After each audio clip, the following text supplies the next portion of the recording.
The problem with being called when it's already over is that sometimes it isn't. The message comes through at 2:17, when the city has that hollowed out look, too clean, too quiet, like it's holding its breath. I'm in the sanitation corridor between towers, where the lights are always a little too white and the air smells like disinfectant and rain. Ozone clings to the concrete. Somewhere above, a helicopter chops the night into manageable pieces. Sector K-17. Closure requested. Note, zone is stable. Delay requested. I read it twice. Then a third time because sometimes the system glitches and swaps words around like it's playing a joke. It isn't joking. Zones don't stabilize. They burn out, or they break open. They collapse under their own weight, or they kill whoever lingers long enough to believe otherwise. Stable is a word we use for bridges and patience, not for places where a pack came apart so violently the map had to be redrawn. I swipe the message closed and lean against the railing, looking down at the wet grid of streets. Reflections smear the neon into long nervous lines. The city looks fine from here. It always does. That's the trick of height. Everything looks survivable from far enough away. My job is what comes after that illusion fails. People call us closers, like it's something you can finish with a key and a polite click. The official title is longer, post-incident territorial containment, but no one uses it unless they're trying to sound important. I arrive after the shouting, after the bargaining, after the last person has said wait, maybe, and someone else has said no. I don't negotiate with places. I don't argue with outcomes. I end things cleanly so they don't bleed into the next block. There's comfort in that. Ends are honest. The dispatch channel hums in my ear, a soft, genderless voice smoothing the edges of bad news. Specialist Noah, confirm receipt. ETA requested. Received, I say. My voice sounds like it always does, level, unremarkable. I don't add the obvious question. The system hates questions. A pause. Then, additional note. Mobile unit on site. Entry delayed per commander's request. I snort before I can stop myself. Dry humor is cheaper than panic. Of course it is. Do you require clarification? No, I say, and mean it. Clarification won't change the math. If there's a mobile unit still inside, it means someone thinks there's something left to save. That someone is almost always wrong. I take the stairs to the roof of the temporary command building, boots echoing in the narrow well. The door opens on a cold light and wind. Helicopters idle at the far edge, rotors ticking like impatient fingers. The concrete is slick, reflecting my silhouette back at me. Compact, still. A dark shape that looks like it belongs to the night. I breathe in. Wet cement. Fuel. Ozone. My heart rate doesn't budge. People expect that to mean I'm fearless. It doesn't. It means I learned early which feelings are useful. The system pings again, as if embarrassed by its own phrasing. Zone is stable. Delay requested. The words itch. I roll them around in my head, looking for a version that makes sense. There isn't one. A crack opens somewhere behind my ribs, thin and quiet. Not fear. Curiosity's uglier cousin. The one that asks questions you don't get paid to answer. I key in my arrival time and grab my jacket. Below, the city keeps breathing. Above, the rotors spin up. Sometimes the end doesn't want to be over, and when that happens, it calls me anyway.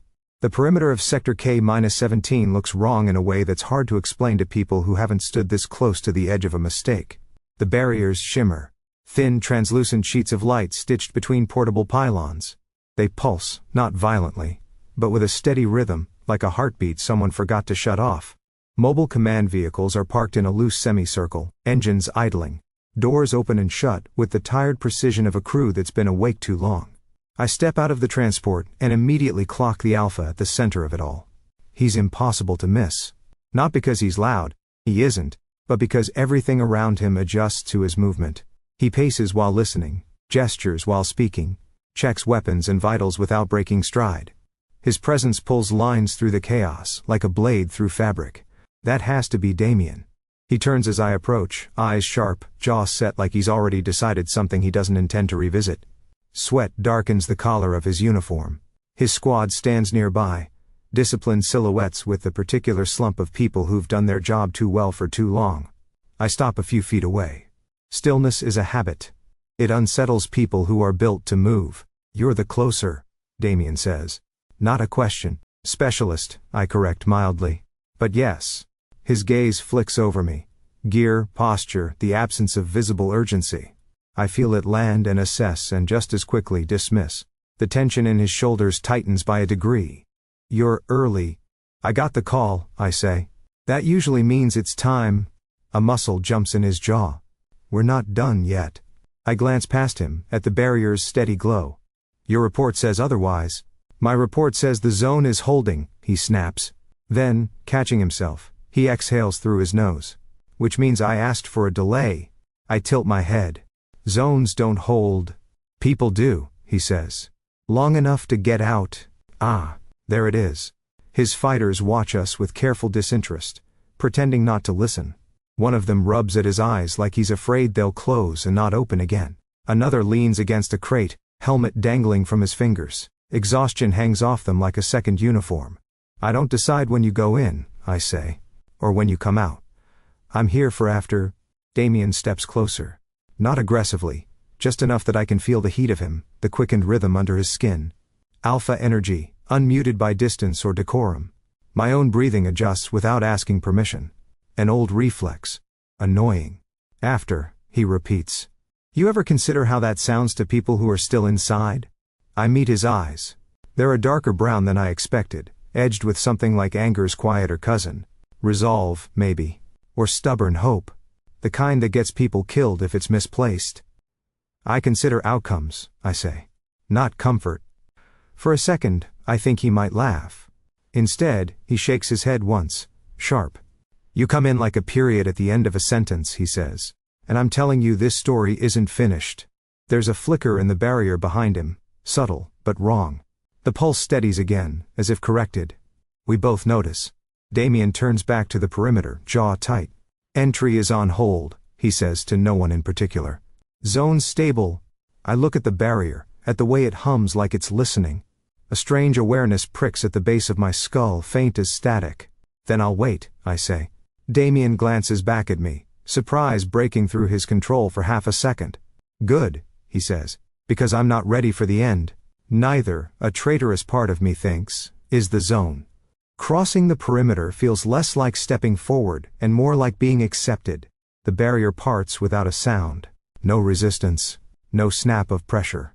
Just a brief thickening of the air, like walking through a curtain of warm mist, and then we're inside. The first thing I notice is the quiet. Not silence. Silence is empty. Absolute. This is something else. Sound exists here, but it arrives late, pauses where it shouldn't, stretches thin in the middle of itself. My boots hit the ground, and the echo follows a heartbeat later, softened, as if the space is deciding whether to acknowledge me. The air feels gathered, dense, but not heavy. Like a held breath. Damien signals his team to fan out. Movements crisp, practiced. He's in his element now. Motion, angles, sightlines. His focus sharpens, cutting through the wrongness like a blade through fog.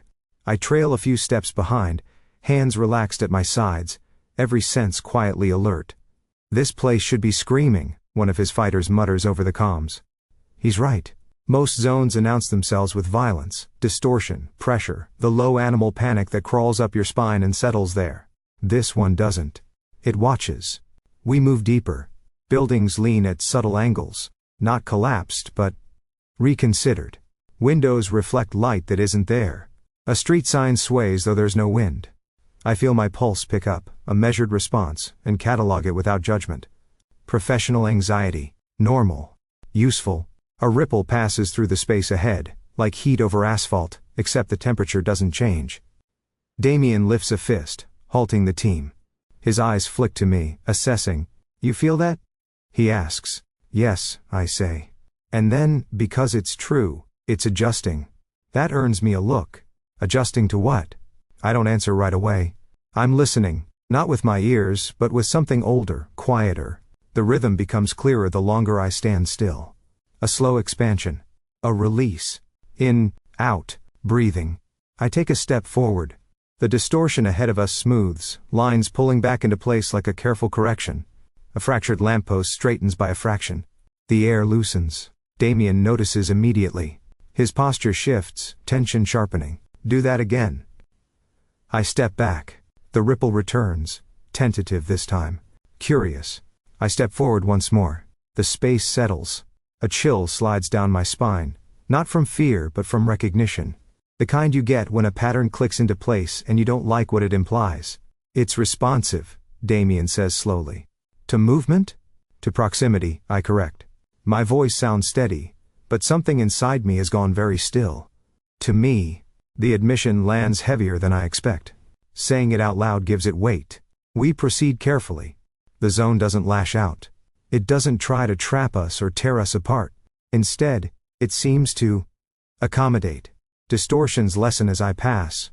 The further I move from a warped section, the more it frays again, like it's reluctant to let the alignment go. I've closed dozens of zones. I know their tells. The warning shudders, the spike of aggression, the desperate instability before collapse. This is none of that. This is attention. My skin prickles, every nerve suddenly aware of itself. Not threatened, not safe. Seen. Damien stays close without crowding me. His presence a steady counterpoint, motion guarding stillness. Our steps fall into an unconscious sync, breaths matching without intent. I hate how easily my body notices that.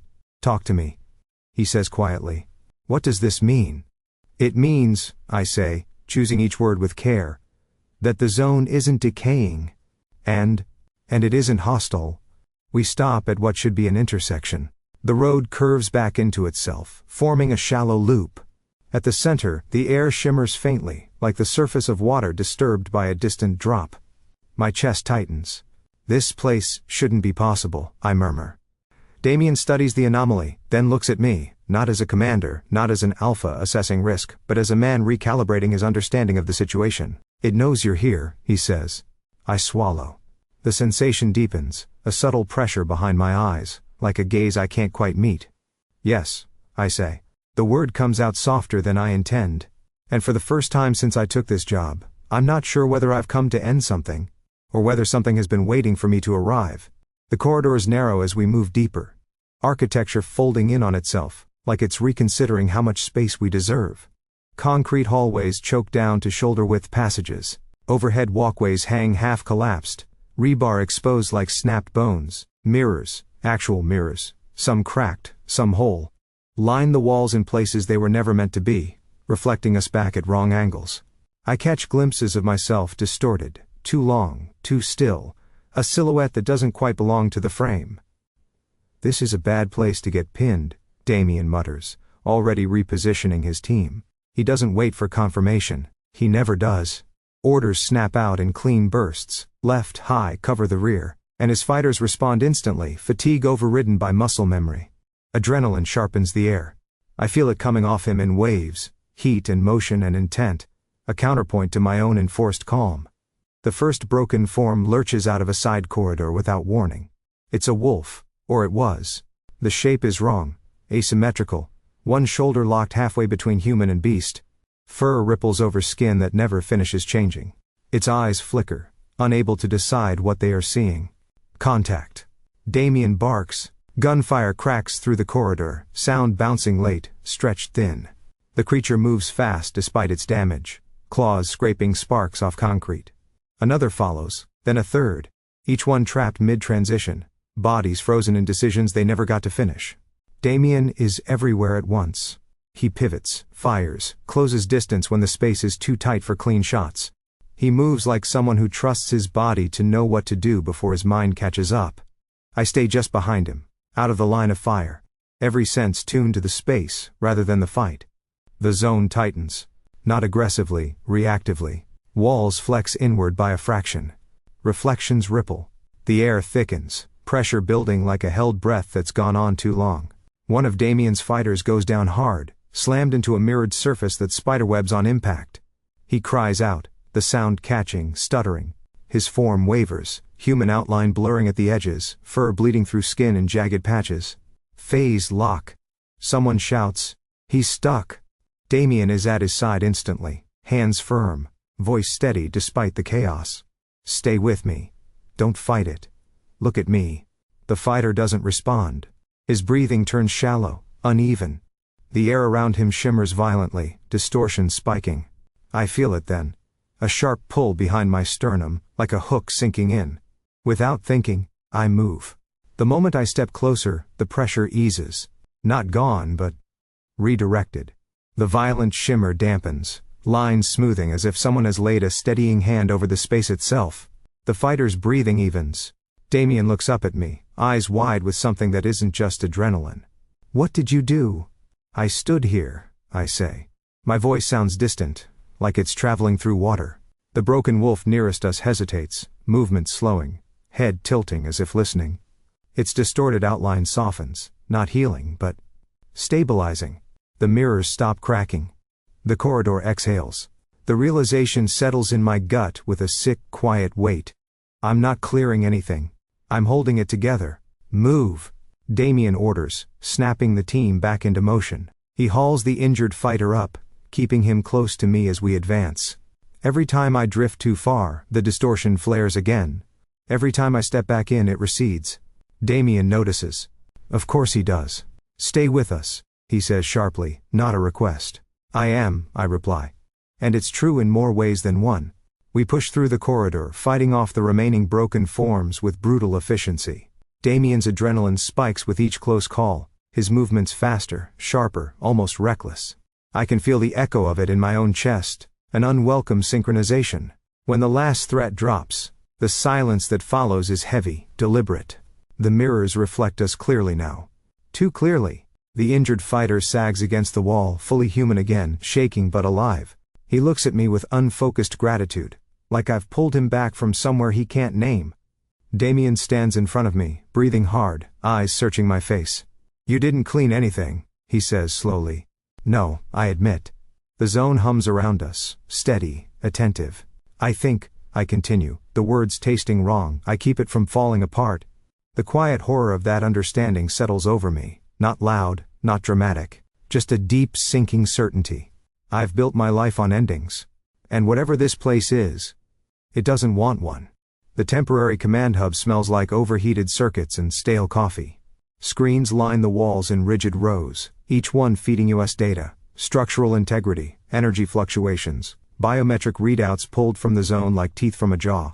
The numbers crawl and shift, never quite settling. I stand where I'm told to stand, hands at my sides, posture neutral. The zone hums faintly through the floor, a distant vibration I feel more than hear. Damien paces behind me, boots striking metal with sharp clipped intent. Initiating standard closure sequence, the system announces. The voice is smooth, synthetic calm layered over 1,000 contingency trees. Light floods the main screen as the protocol engages. Anchoring pylons flare. Containment fields tighten. For a moment, just a moment. It looks like it might work. Then the readings spike. The hum deepens, not in panic, but in refusal. The zone doesn't surge or lash out. It simply resists. Energy disperses sideways, slipping through the protocol's grasp like water through fingers. Lines of data stutter, flatten, then reroute themselves in patterns that shouldn't exist. Failure to comply detected, the system says. Adjusting parameters. Don't, Damien snaps. No one listens. The field constricts harder. The zone responds by pulling inward, pressure building fast. My chest tightens. That hook behind my sternum digs in deeper. An ache that isn't pain but isn't nothing either. Stop the sequence, I say. The system pauses, as if considering. Then, negative. Closure required. Damien slams his palm against the console. You're destabilizing it. Containment requires escalation, the voice replies. Recommendation, authorize radical suppression. The words land like a verdict. I close my eyes briefly. Radical suppression is a clean phrase for a violent end. Collapse the structure, burn out the anomaly, accept whatever collateral remains inside. It's efficient. It's final. It's what I've done before. Damien rounds on me. Fury radiating off him in sharp, uncontrolled waves. You hear that? He demands. They want to nuke it. They want to end it, I say. That's their function. Like yours? His voice is tight, accusing. I meet his gaze. Like mine. He laughs once, harsh and humorless. Except this time, your end takes people with it. The evacuation is complete, I remind him gently. Your team is clear. For now, he shoots back. You think this thing won't react if you try to crush it? You felt it. It's not a bomb, it's... He cuts himself off, jaw clenched. It's alive. The word hangs between us. The system chimes. Authorization required. Commander Damien, confirm radical suppression. Damien doesn't answer. I feel the zone's attention sharpen. A subtle tightening of focus that makes the air prickle against my skin. It knows what's being decided. That awareness settles into me, with weary familiarity. This is what happens, I say quietly. Something doesn't fit the protocol, so they force it until it breaks. You're talking like you're already resigned, Damien snaps. Like this is inevitable. It usually is, I reply. There's no bitterness in it. Just experience. Systems don't see people.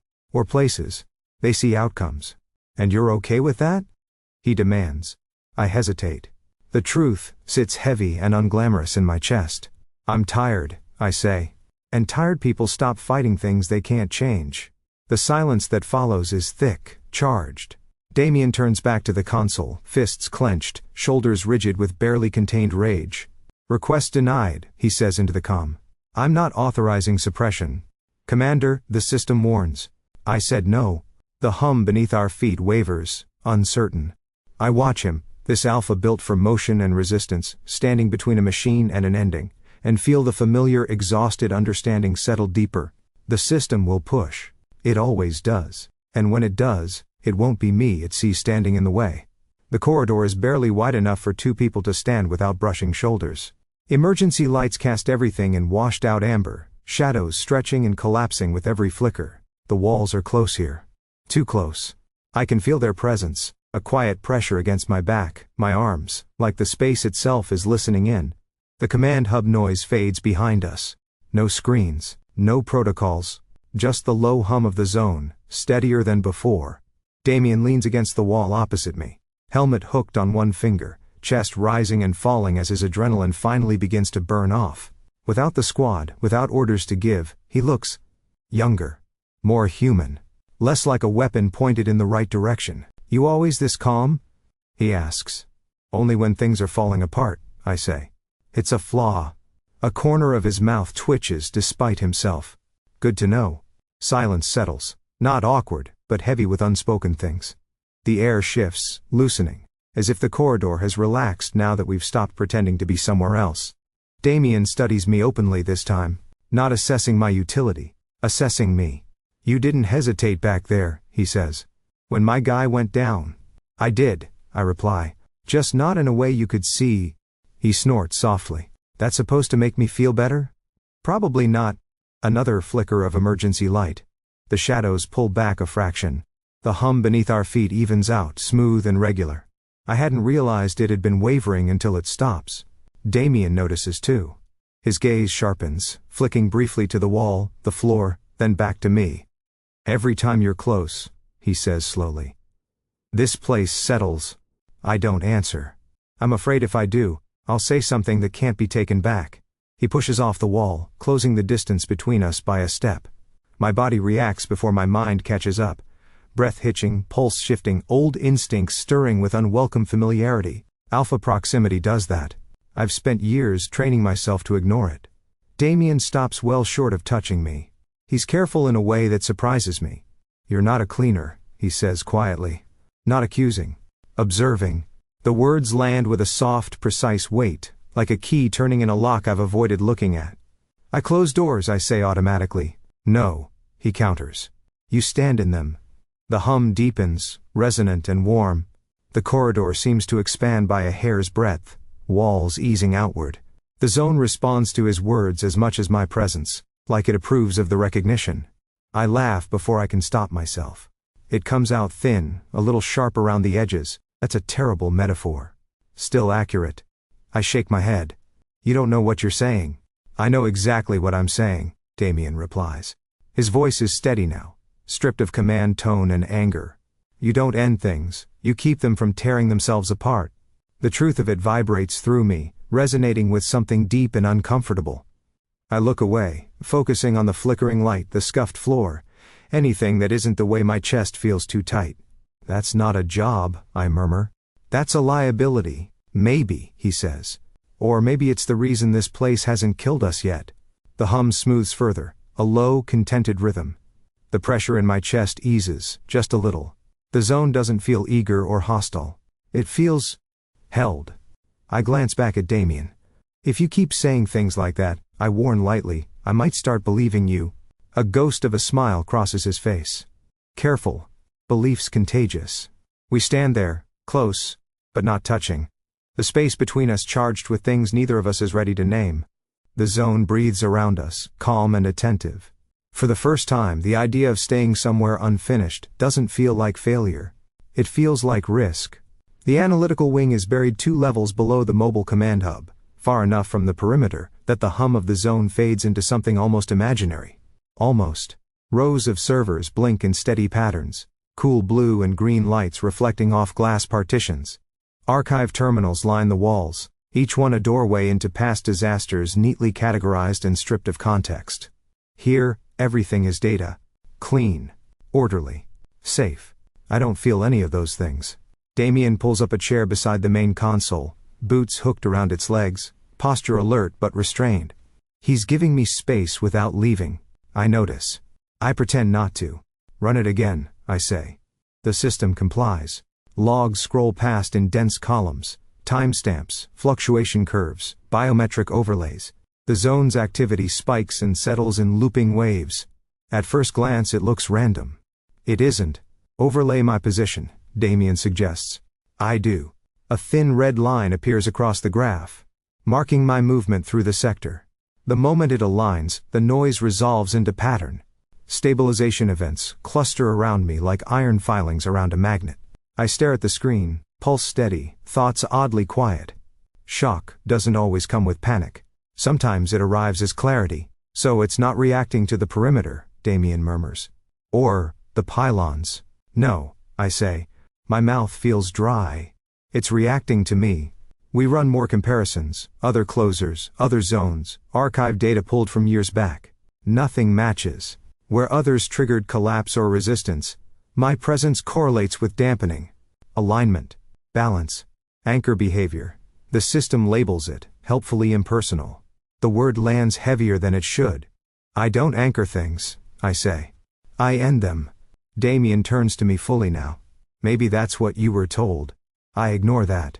Focus on the data. On what can be proven. There's more, I say slowly, fingers hovering over the controls. The response curve changes over time. How so? It improves. I zoom in on a section of the graph.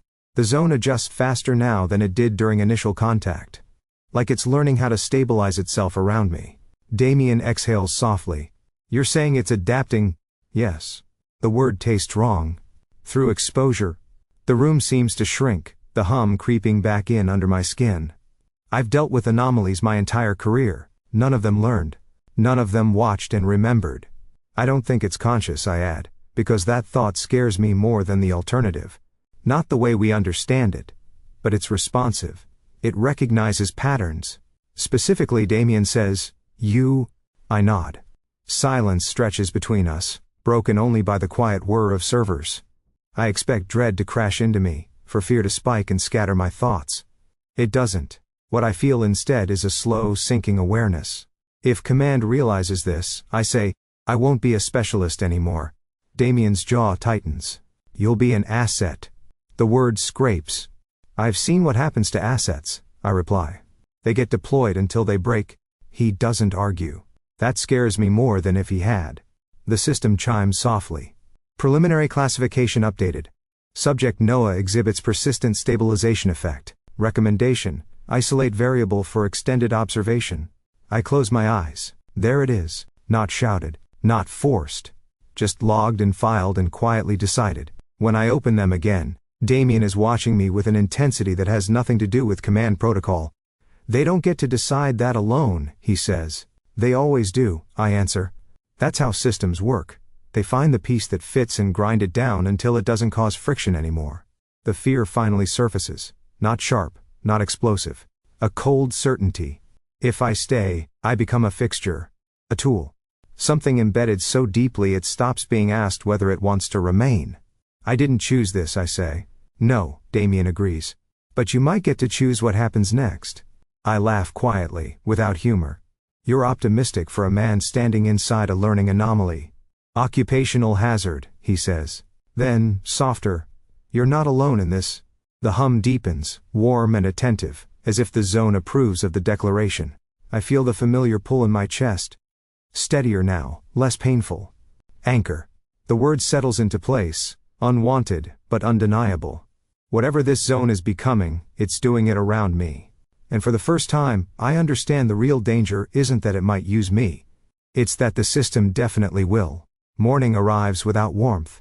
Cold light bleeds through the narrow windows of the command hub, flattening everything it touches, faces, metal, the last traces of night's ambiguity. The zone's hum is still there, muted but persistent, a low-frequency reminder that nothing has been resolved. The screens come alive one by one as senior command patches in. Faces resolve into sharp, well-lit rectangles, expressions neutral in the way that signals decisions have already been made. Specialist Noah, a woman at the center, begins. Her tone is clipped, efficient. We have reviewed the preliminary analysis. I incline my head slightly. Polite. Contained. Your stabilization effect has been confirmed, she continues. Effective immediately, Sector K-17 is reclassified as a controlled anomaly. Damien's shoulders tense beside me. Mobile unit withdrawal is authorized, the woman says. Specialist Noah will remain on site for extended containment. The words land cleanly, without malice. That's the worst part. No raised voices. No threats. Just quiet certainty.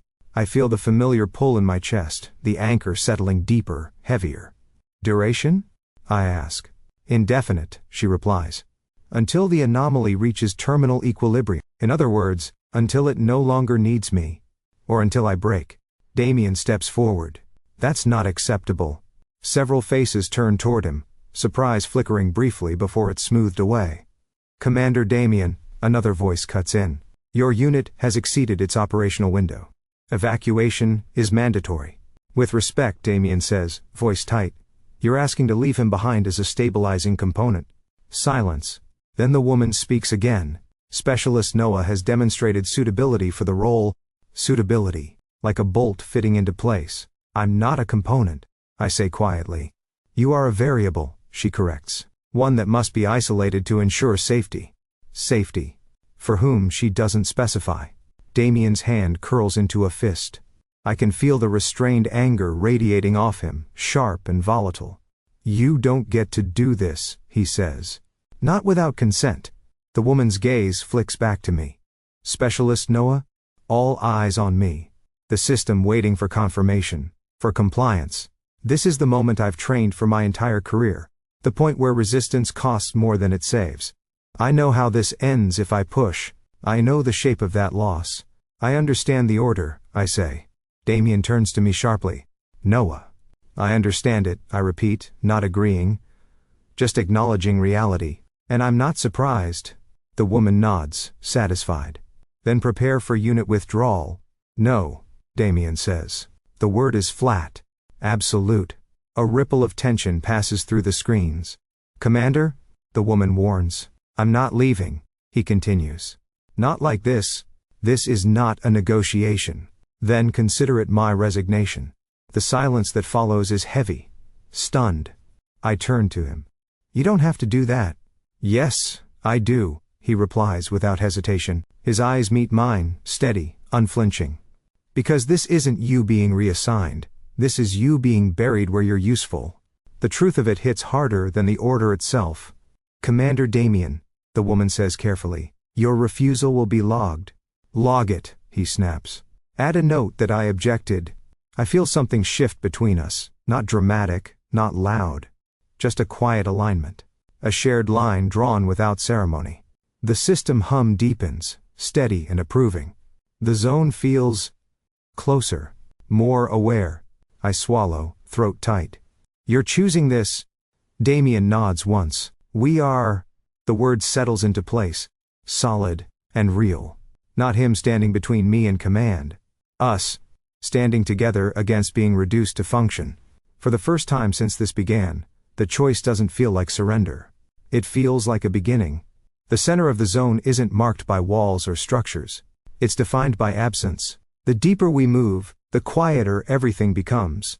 Not the distorted quiet from before, but a deliberate stillness, as if the space has cleared its throat and is waiting to speak. The air is smooth here, neither dense nor thin, gathered into perfect equilibrium. Sound arrives exactly when it should. My footsteps echo cleanly, unwarped. It feels finished, and yet unfinished.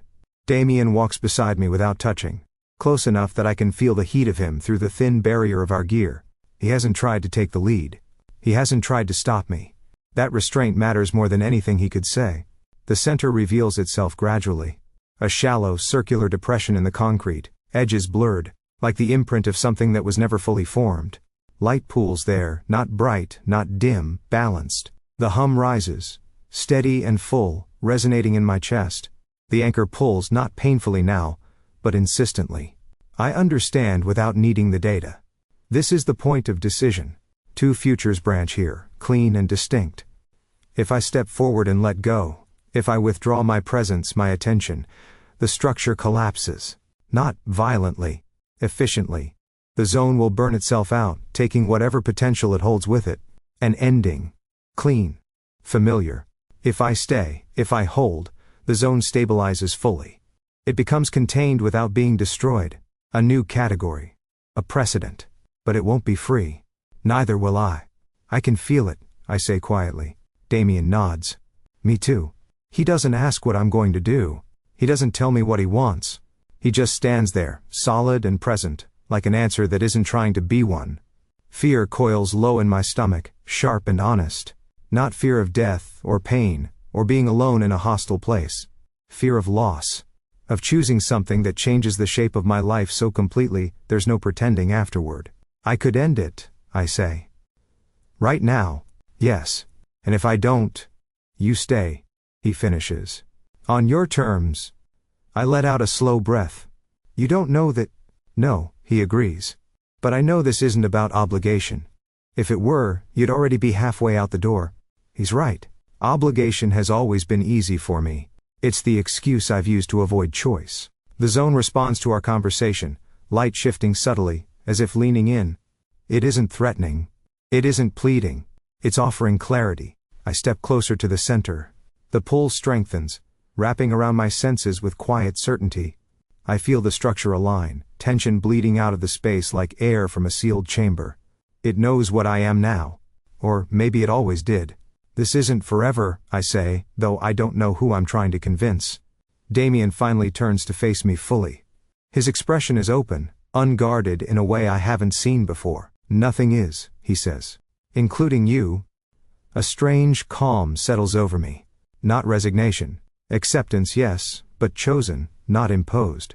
I'm staying, I say. The words don't echo. They don't need to. The zone hums, deep and resonant, settling into a stable rhythm that feels like completion without finality. The light evens out. The air warms by a fraction.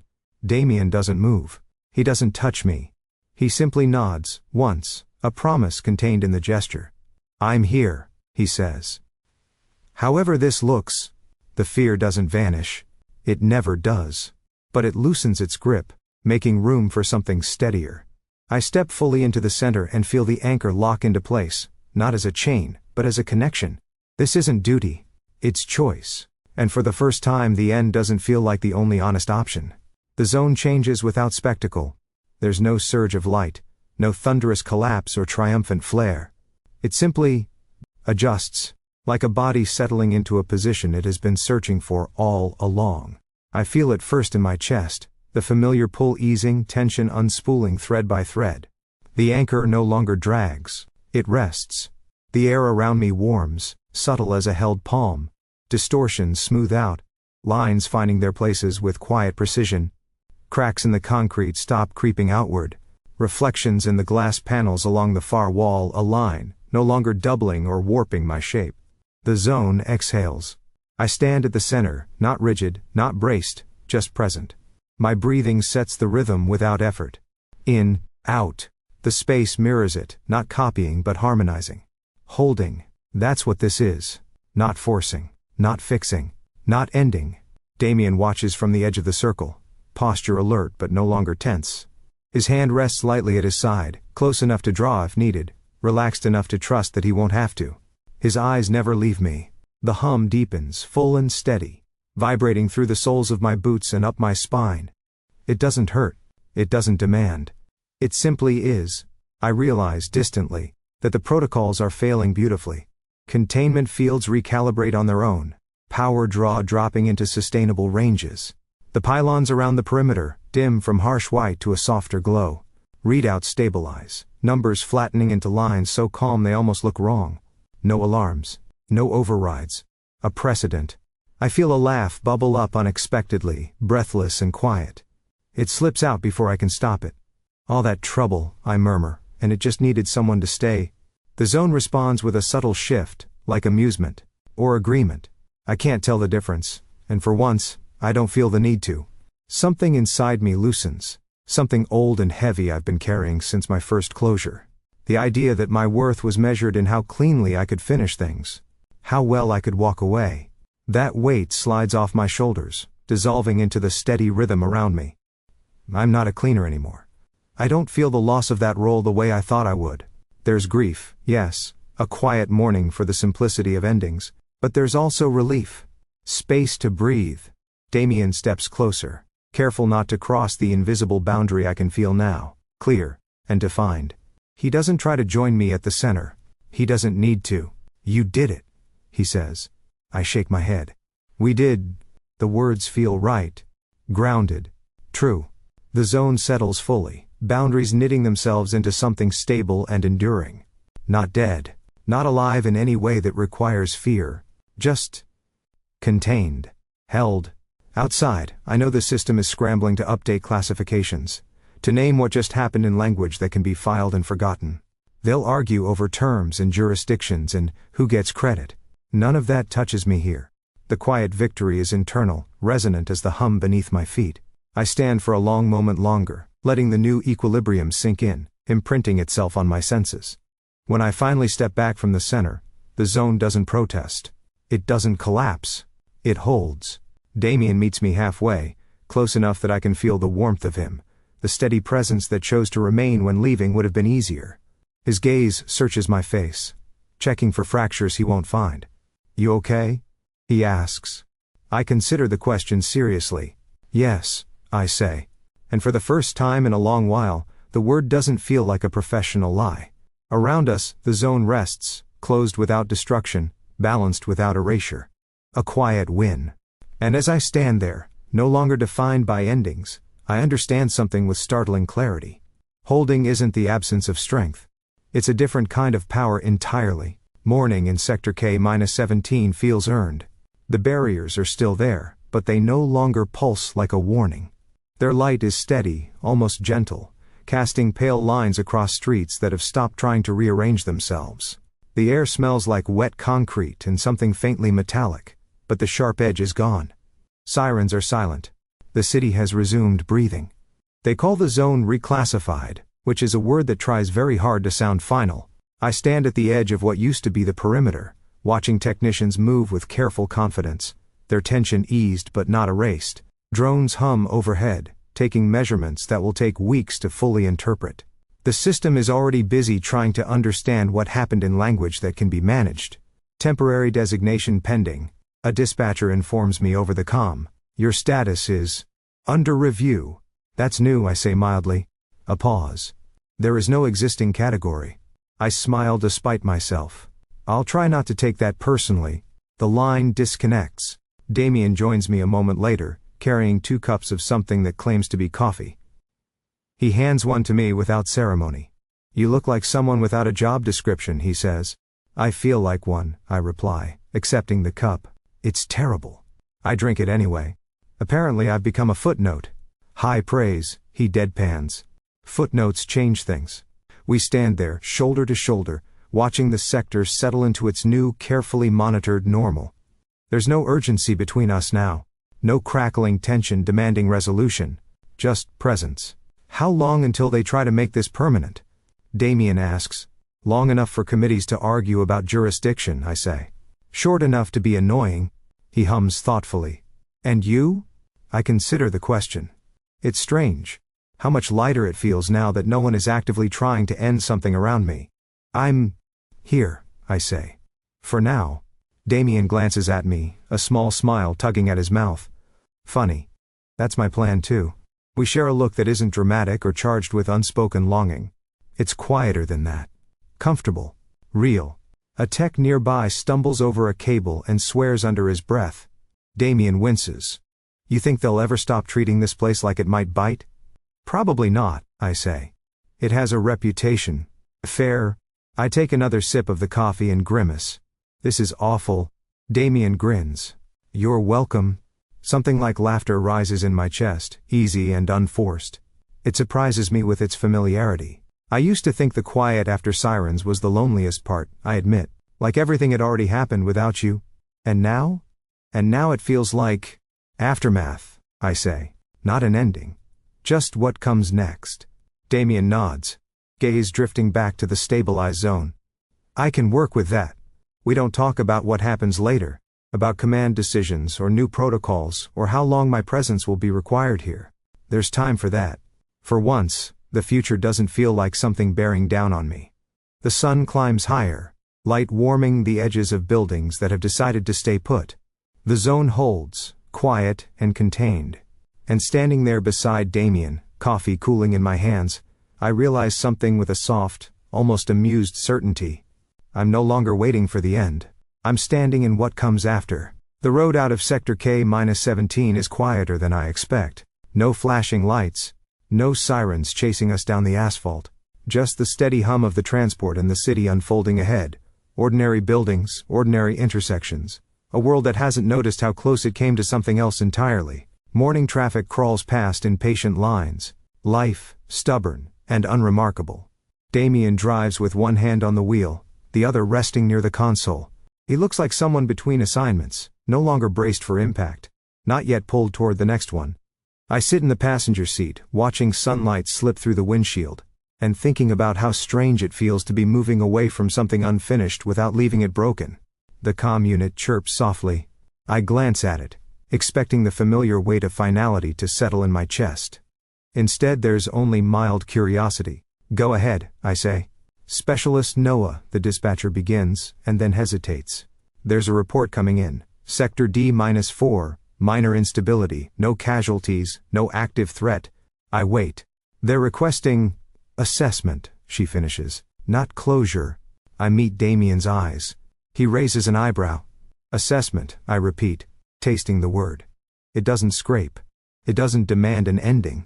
Correct, the dispatcher says. You may decline. The option hangs there, real and deliberate. For years my answer would have been automatic. Duty filling the space where choice should live. The end arriving on schedule. I look out at the road again, at the ordinary miracle of a city continuing to exist.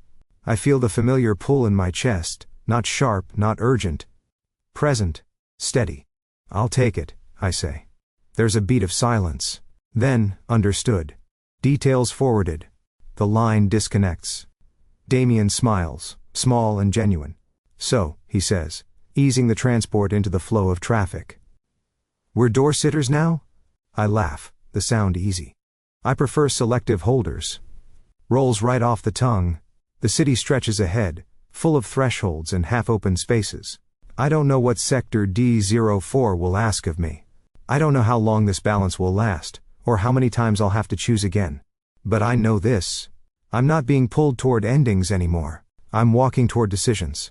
The transport carries us forward, sunlight warming the dashboard, the road wide and unafraid beneath us. Somewhere behind us, a zone holds steady without my constant attention. Somewhere ahead, another waits, not to be sealed away, but to be understood. I let myself smile, feeling the quiet confidence of someone who knows their place not as a function, but as a choice. Some doors aren't meant to be sealed. They're meant to be held,